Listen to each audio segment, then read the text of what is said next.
ये तो chapter start कर रहे हैं, केमिकल बॉन्डिंग। सबसे पहले केमिकल बॉन्ड क्या होता है, what is a chemical bond. ठीक है, तो it is a force of attraction that holds various atoms together in a molecule. It is a force of attraction that holds constituent atoms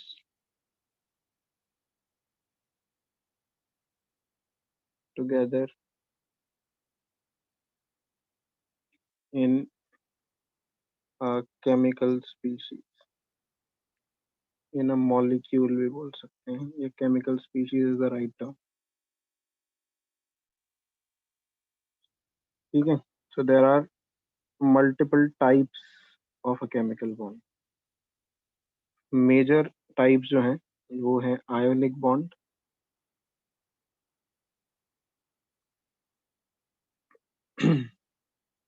covalent bond,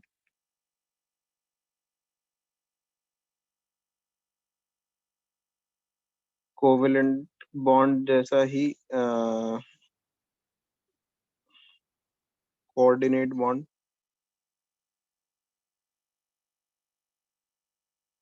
ठीक है, जिसे dative covalent bond भी बोल सकते हैं।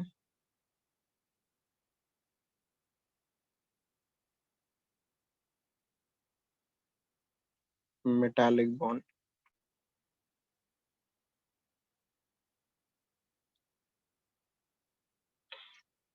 तो ये सब जो है, these are all interatomic bonds। interatomic means formed between atoms। ठीक है, interatomic bonds होते हैं। इसके बाद अगर हम अदर अट्रैक्शंस की बात करें, जैसे डाइपोल डाइपोल अट्रैक्शंस, या पहले इससे स्टार्ट करते हैं, vendor walls.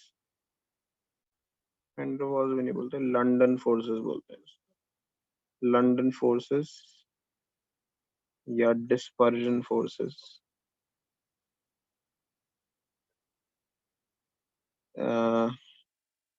Dipole dipole attraction,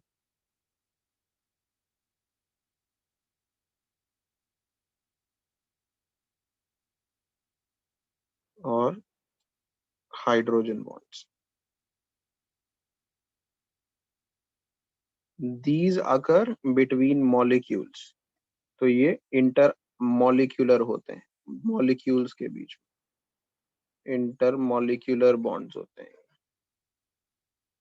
ठीक है, ये ऊपर वाले चार इंटर अटोमिक है और नीचे वाले तीन inter molecular bonds.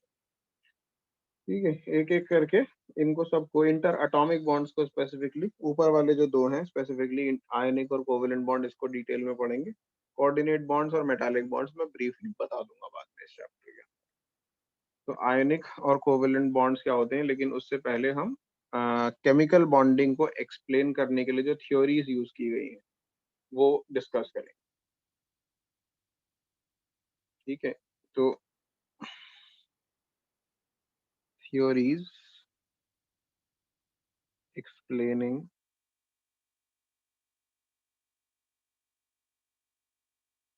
chemical bonding। So what are the various theories that are used to explain chemical bonding?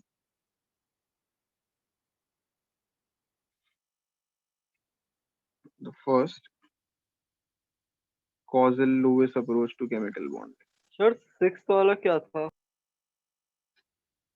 Hydro dipole dipole attraction। Causal Lewis approach to chemical bonding।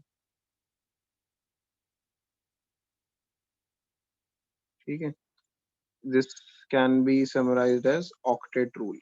Basically ये बोलता है कि हर bond, हर atom इसलिए bond बनाता है ताकि वो अपने वैलेंस शेल में ऑक्टेट 8 इलेक्ट्रॉन्स अटेन कर सके। ये कॉजल लुईस अप्रोच थी, इसे डिटेल में डिस्कस करेंगे अभी। सेकंड है valence shell electron pair repulsion theory. Valence shell electron pair repulsion theory.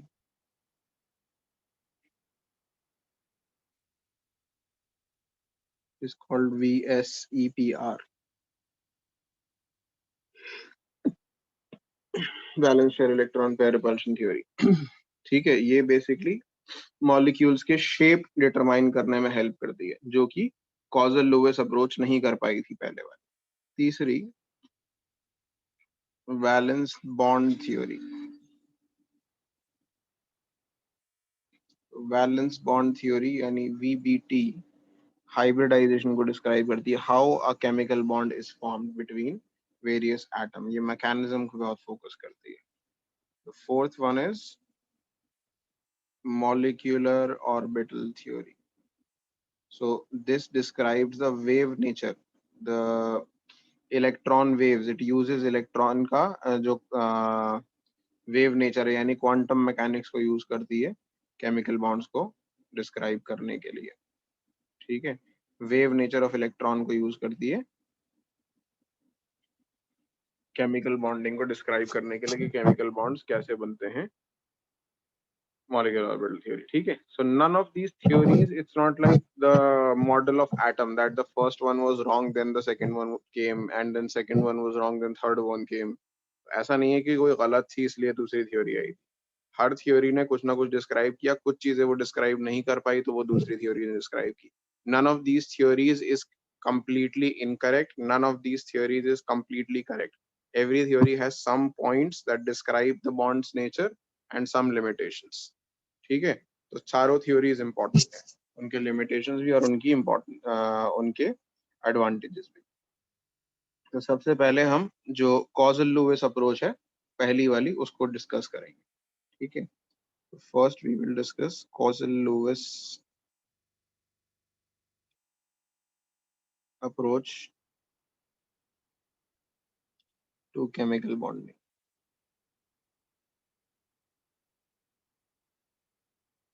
तो basically Kossel Lewis approach can be summarised as octet rule, octet rule, या फिर electronic theory of chemical bonding भी बोल सकते हैं, electronic theory of chemical bonding. So it basically says that an atom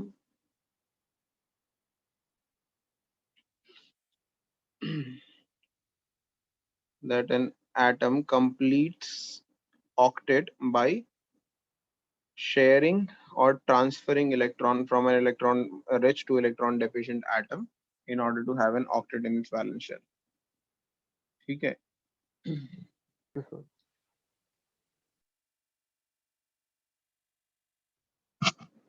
हाँ, तो basically Kossel Lewis approach या octet rule या electronic theory of chemical bonding के लिए कहती है कि atoms combine either by transfer of valence electrons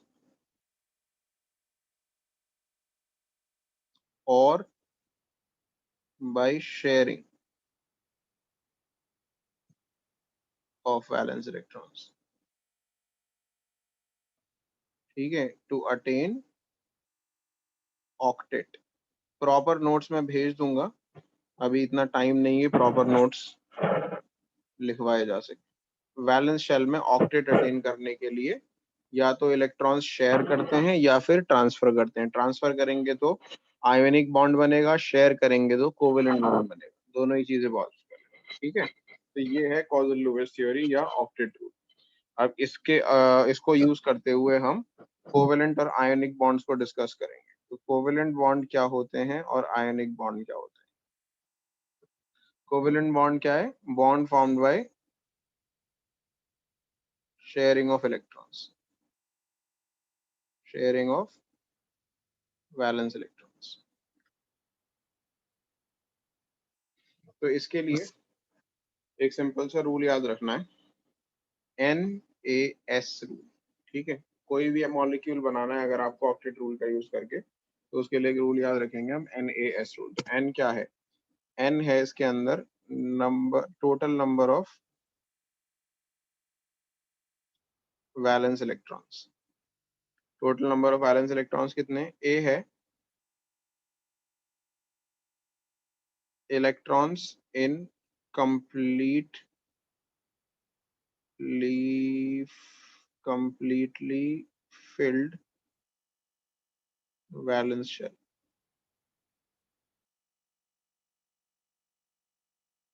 और S होता है शेयर्ड इलेक्ट्रॉन्स। शेयर्ड इलेक्ट्रॉन्स कैसे कैलकुलेट होता है? A में से N की वैल्यू माइनस कर, ये जो A है इसमें से ये N की वैल्यू को माइनस कर, ठीक है, ये याद रखना है रूल। अब इसका यूज करके मैं आपको एक केमिकल बॉन्ड बना के दिखा, देखो मान लो आपको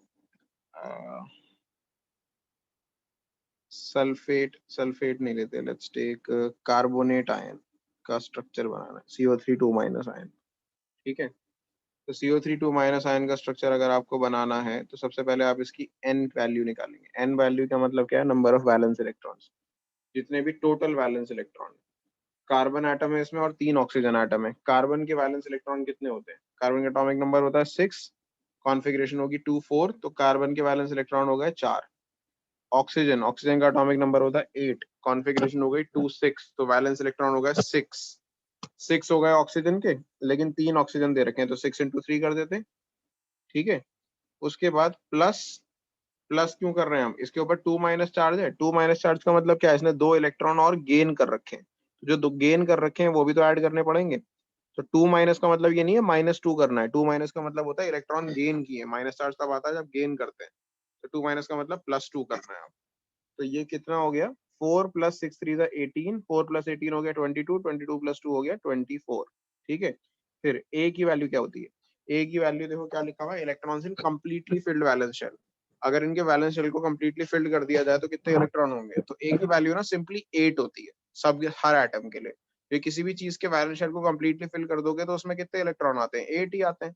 तो 8 इलेक्ट्रॉन्स, ए की वैल्यू हर एटम के लिए 8 होती है, एक्सेप्ट हाइड्रोजन।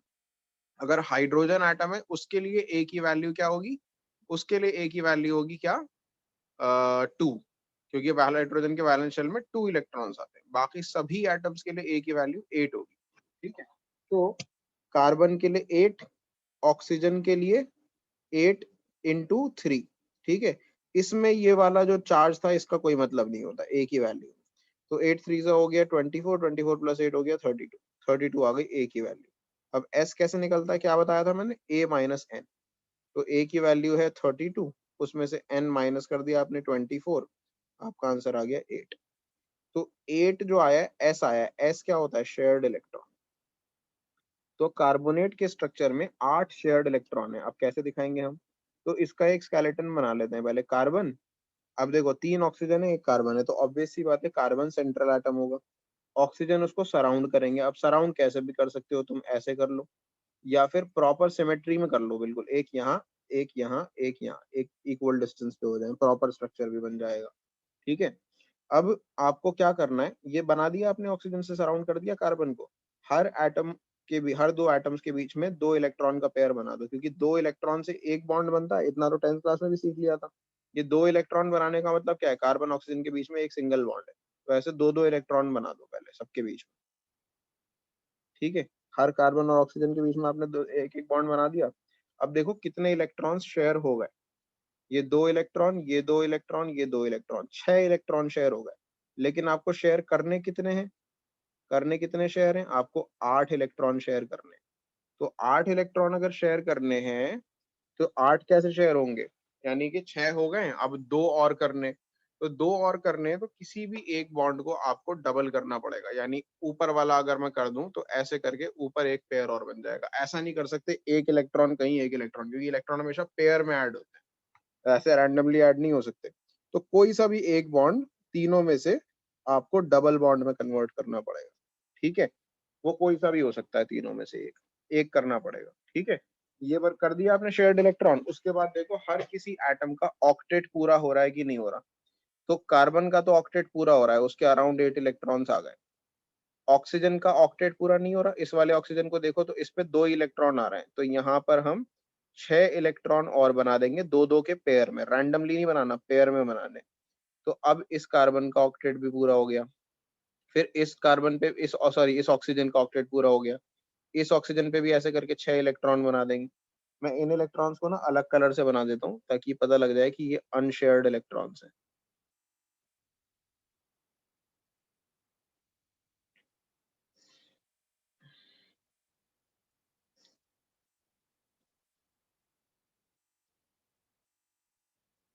इस वाले ऑक्सीजन पे अगर आप देखोगे इसके भी 8 पूरे हो गए। ऊपर वाले ऑक्सीजन पे अगर आप देखोगे तो 4 इलेक्ट्रॉन इसके ऑलरेडी हुए हुए हैं। ये 4 इलेक्ट्रॉन इसके पास ऑलरेडी हैं, तो बस 4 ही और बनाने पड़ेंगे हमें 8 पूरे करने के लिए। ठीक है, इस पे 4 और बना दिए हमने।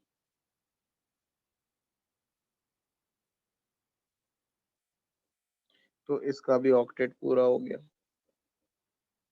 तो बेसिकली अगर इसे बॉन्ड लाइन स्ट्रक्चर, ये तो बना है आपका इलेक्ट्रॉन डॉट स्ट्रक्चर। ये जो बना है इसे बोलेंगे हम इलेक्ट्रॉन डॉट स्ट्रक्चर। ठीक है, इसी से हम बॉन्ड लाइन स्ट्रक्चर बना सकते हैं।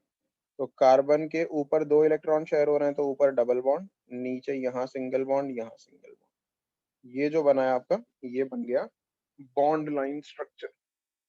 ठीक है, इसके ऊपर जितने जितने अनशेयर्ड इलेक्ट्रॉन थे, कार्बन पे तो आएगा नहीं, कार्बन के तो 8 पूरे हो गए थे। इन पे जो अनशेयर्ड इलेक्ट्रॉन्स थे वो हमने बना दिए, 6 इस पे, 6 इस पे और 4 ऊपर वाले पे।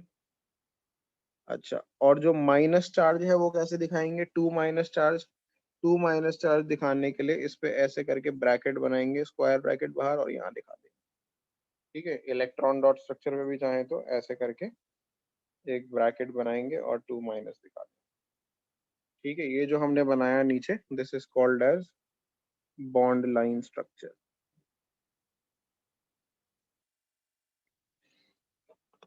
ठीक है, तो I hope this is clear. एक एग्जांपल और देख लेते हैं इसके अंदर। मान लो HNO3 का स्ट्रक्चर बनाना है आपको, नाइट्रिक एसिड का। सबसे पहले इसमें N की वैल्यू निकालेंगे, फिर A की वैल्यू, फिर S की वैल्यू। N की वैल्यू, हाइड्रोजन के वैलेंस इलेक्ट्रॉन होते हैं 1, नाइट्रोजन 7 एटॉमिक नंबर होता है 2, 5 होते हैं।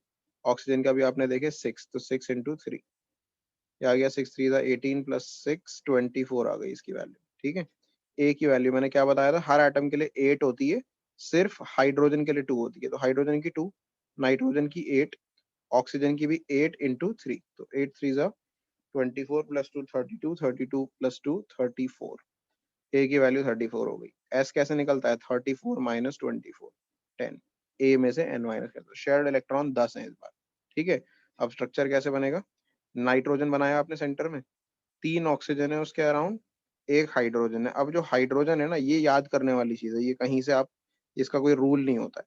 हाइड्रोजन जो है वो नाइट्रोजन से अटैच नहीं होता डायरेक्टली, वो ऑक्सीजन से अटैच होता है। तो हाइड्रोजन को यहाँ बनाना पड़ेगा। कोई से भी ऑक्सीजन से अटैच कर सकते हैं, जरूरी नहीं है इससे करें, इस वाले से भी कर सकते हैं, ऊपर वाले से भी कर सकते हैं। फिलहाल मैं इससे कर रहा हूँ। ठीक है, फिर क्या बताया था मैंने? सबसे पहले सबके बीच में सिंगल सिंगल बॉन्ड बना दो। सिंगल बॉन्ड का मतलब सबके बीच में दो दो इलेक्ट्रॉन शेयर करके दिखा दो। कलर यूज कर लेते हैं डिफरेंट इलेक्ट्रॉन्स दिखाने के लिए। ये इसके बीच में इलेक्ट्रॉन्स सबके बीच में दो दो बना दिए, यानी सिंगल सिंगल बॉन्ड सब जगह बन गया। अब आप काउंट करोगे तो टोटल कितने इलेक्ट्रॉन शेयर हुए? 4 बॉन्ड्स बने सिंगल सिंगल, तो 8 इलेक्ट्रॉन शेयर हो गए। लेकिन आपको शेयर करने कितने? आपको शेयर करने 10। तो कोई एक बॉन्ड डबल करना पड़ेगा। अब आपको पता है हाइड्रोजन तो बना नहीं सकता डबल बॉन्ड, तो यहाँ तो आ ही नहीं सकता। ये वाले ऑक्सीजन पे भी नहीं बनाएंगे, क्योंकि इसने, ऑक्सीजन ने ऑलरेडी 2 इधर कर लिए, 2 इधर कर लिए, इसके भी हो गए 2 बॉन्ड। तो इन दोनों में से, यानी इसमें और इसमें से कोई एक बॉन्ड डबल कर सकते हो आप। आपकी मर्जी है वो कौन सा वाला करना चाहो। तो ऊपर वाला ही कर देते हैं, बस ये हो गया। अब देखो किस किस का ऑक्टेट पूरा हो गया। नाइट्रोजन का ऑक्टेट पूरा हो गया, नाइट्रोजन के अराउंड 8 इलेक्ट्रॉन पूरे हो गए एकदम। ठीक है, इस वाले ऑक्सीजन के अराउंड अभी 4 इलेक्ट्रॉन हुए। 4 इलेक्ट्रॉन हुए तो क्या करेंगे? 2 अनशेयर्ड इलेक्ट्रॉन्स और बना देंगे इसके। अब हो गए इसके 8। ठीक है, ये वाले ऑक्सीजन के अराउंड, ऊपर वाले के अराउंड भी 4 हुए हैं, तो इस पे भी 2 और बना देंगे अनशेयर्ड इलेक्ट्रॉन, इसके भी हो गए 8। ठीक है, लेफ्ट वाले ऑक्सीजन पे हुए हैं सिर्फ 2 इलेक्ट्रॉन। 2 इलेक्ट्रॉन हुए तो इस पे कितने बनाने पड़ेंगे? इस पे 6 अनशेयर्ड इलेक्ट्रॉन बनाने पड़ेंगे। अब हो गए इसके 8। हाइड्रोजन को 2 ही चाहिए होते हैं, उसके 2 हो गए हैं पूरे। ठीक है, तो ये बन गया आपका इलेक्ट्रॉन डॉट स्ट्रक्चर। इसे बॉन्ड लाइन स्ट्रक्चर में कन्वर्ट करेंगे तो कैसे बनेगा? नाइट्रोजन, ऊपर डबल बॉन्डेड ऑक्सीजन, यहाँ पे सिंगल बॉन्डेड ऑक्सीजन, यहाँ पे single bonded O, single bonded H। ये हो गया। कई बार ये जो OH है उसको एक साथ भी लिख देते हैं, OH करके लिख देते हैं ऐसे, इसको ऐसे भी लिख देते हैं, लेकिन फिलहाल हमने इस बॉन्ड बनाया है तो हम उसे दिखाएंगे। ठीक है। अनशेयर्ड इलेक्ट्रॉन ऊपर वाले पे 4, लेफ्ट वाले पे 6 आएंगे क्योंकि उसने एक ही बॉन्ड बना रखा है, इस पे 4 आएंगे। तो ये थे electron dot structure, Lewis dot structure भी कहा जा सकता है इन्हें। ठीक है, लुईस डॉट स्ट्रक्चर या इलेक्ट्रॉन डॉट स्ट्रक्चर, मैं यहाँ पर लुईस पे लिख देता हूँ, this they are also called Lewis dot structures और electron dot structures.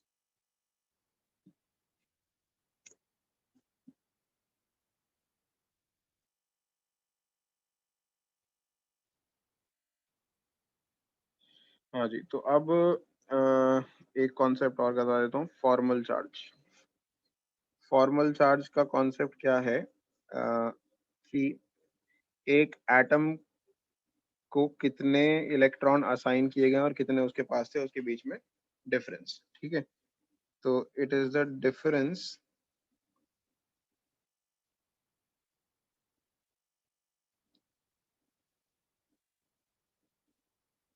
Between number of electrons, number of valence electrons of an atom and the electrons assigned to that atom in a Lewis structure.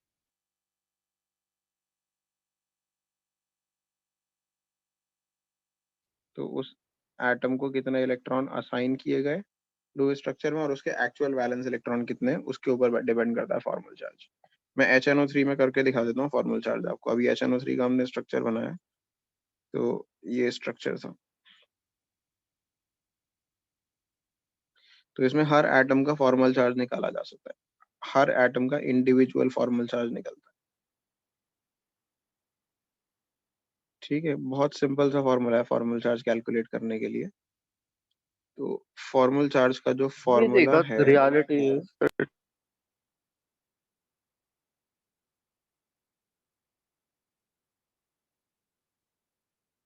वो है V minus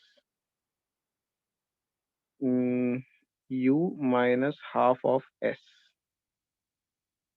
तो V क्या है, U क्या है और S क्या है। ठीक है, इसमें V है वैलेंस इलेक्ट्रॉन, एटम के वैलेंस इलेक्ट्रॉन कितने हैं, U है उसके ऊपर अनशेयर्ड इलेक्ट्रॉन्स कितने हैं स्ट्रक्चर में, अनशेयर्ड इलेक्ट्रॉन, और S है शेयर्ड इलेक्ट्रॉन्स कितने, या समझ लो उसने बॉन्ड्स कितने बना रखे, बॉन्ड्स या शेयर्ड इलेक्ट्रॉन्स। ठीक है, बॉन्ड्स होते हैं शेयर्ड इलेक्ट्रॉन्स।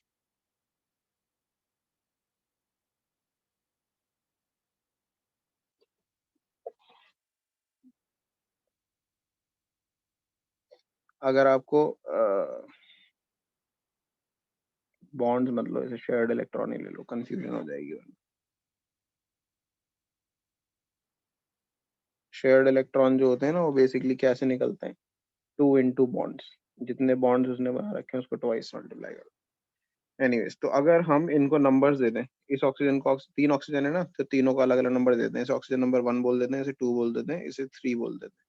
ठीक है, इन तीनों पे फॉर्मल चार्ज निकालेंगे, नाइट्रोजन पे निकालेंगे, हाइड्रोजन पे निकालेंगे। तो हम पहले निकालते हैं formal charge on nitrogen.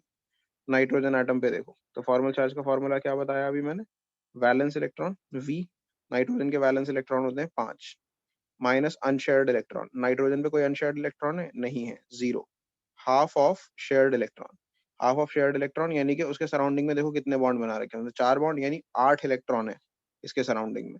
4 bond है ना टोटल इसके सराउंडिंग में, ये 2, ये 1, ये 1, 4 बॉन्ड में कितने इलेक्ट्रॉन होंगे, 8 इलेक्ट्रॉन होंगे।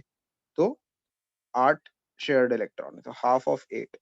तो ये जब कैलकुलेट करोगे तो आपका आंसर आएगा +1। तो नाइट्रोजन पे जो फॉर्मल चार्ज है वो क्या है, +1 है। ठीक है, अब निकालें हम formal charge on oxygen number 1। 3 oxygen है ना, तो 3 में से सबसे पहला वाली यानी ऊपर वाला जो ऑक्सीजन है उस पर निकालते हैं फॉर्मल चार्ज। क्या फॉर्मूला है फॉर्मल चार्ज का, वैलेंस इलेक्ट्रॉन, ऑक्सीजन पे वैलेंस इलेक्ट्रॉन होते हैं 6, माइनस ऊपर वाले ऑक्सीजन पे कितने अनशेयर्ड इलेक्ट्रॉन है, 4 है इस पे देखो, ये रहा फर्स्ट ऑक्सीजन, इस पे 4 वैलेंस इलेक्ट्रॉन, 4 अनशेयर्ड इलेक्ट्रॉन है, minus half of shared, shared यानी उसने कितने बॉन्ड बना रखे हैं, देखो उसने 2 बॉन्ड बना रखे हैं ना, ये डबल बॉन्ड बना रखा है इसने, तो डबल बॉन्ड अगर बना रखा है तो 4 इलेक्ट्रॉन होगा इसके, डबल बॉन्ड में 4 इलेक्ट्रॉन होते हैं, तो इस पे आ गया 0 आपका। ठीक है, इसे कैलकुलेट करोगे ये आ जाएगा 0। तो formal charge on oxygen number 1 जो है वो 0 है।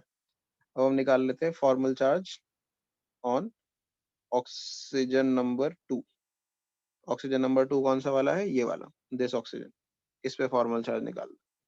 तो क्या फॉर्मूला है, वैलेंस इलेक्ट्रॉन ऑक्सीजन के वही है 6, अनशेयर्ड इलेक्ट्रॉन कितने हैं इस बार 6 हैं इसके ऊपर, minus half of shared, shared कितने, सिंगल बॉन्ड, एक बॉन्ड बना रखा है तो यानी कि 2 होंगे, 2 इलेक्ट्रॉन होंगे शेयर्ड इलेक्ट्रॉन, तो 6 माइनस हाफ ऑफ 2 हो गया -1, तो फॉर्मल चार्ज इस पे कितना आया, -1 आया। ठीक है, अब हम निकाल लेते हैं formal charge on oxygen number 3। Formal charge on oxygen number 3, oxygen number 3, ये रहा oxygen number 3, oxygen number 3, oxygen number 3 में फॉर्मल चार्ज निकालना है, वैलेंस इलेक्ट्रॉन वही होंगे 6 ऑक्सीजन के, अनशेयर्ड इलेक्ट्रॉन कितने इस बार 4, माइनस हाफ ऑफ शेयर्ड, कितने बॉन्ड बना रखे हैं इसने, देखो एक नाइट्रोजन से बना रखा है, एक हाइड्रोजन से, 2 बॉन्ड बना रखे हैं, 2 बॉन्ड का मतलब 4 इलेक्ट्रॉन होंगे। ठीक है, तो ये आंसर आ गया 0 अगेन, तो formal charge on oxygen number 3 भी 0 आ गया। अब लास्ट एक फॉर्मल चार्ज ऑन हाइड्रोजन भी निकाल लेते हैं, एच एटम, एच एटम पे भी निकाल लेते हैं। हाइड्रोजन एटम पे वैलेंस इलेक्ट्रॉन हाइड्रोजन के होते हैं 1, अनशेयर्ड इलेक्ट्रॉन उस पर कुछ है नहीं, 0 है, और हाफ ऑफ शेयर्ड यानी एक बॉन्ड बना रखा है तो 2 इलेक्ट्रॉन है, तो इस पे भी फॉर्मल चार्ज आ गया 0। तो बेसिकली अगर सारे एटम्स पे हम फॉर्मल चार्ज लगाएं तो कितना कितना आया है, तो फॉर्मल चार्ज ऑक्सीजन नंबर 1 पे आया है 0, ऑक्सीजन नंबर 2 पे आया है -1, नाइट्रोजन पे आया है +1, ऑक्सीजन नंबर 3 पे आया है 0, और हाइड्रोजन पे भी आया है 0। तो ओवरऑल मॉलिक्यूल पे देखोगे तो पूरा चार्ज 0 आ गया, क्यों, क्योंकि एक पे +1 है और एक पे -1 है, तो +1 -1 मिला के क्या बन गया, 0 बन गया या नहीं बन गया, तो इसलिए ओवरऑल चार्ज जो है मॉलिक्यूल पे 0 है। ठीक है, तो फॉर्मल चार्ज पर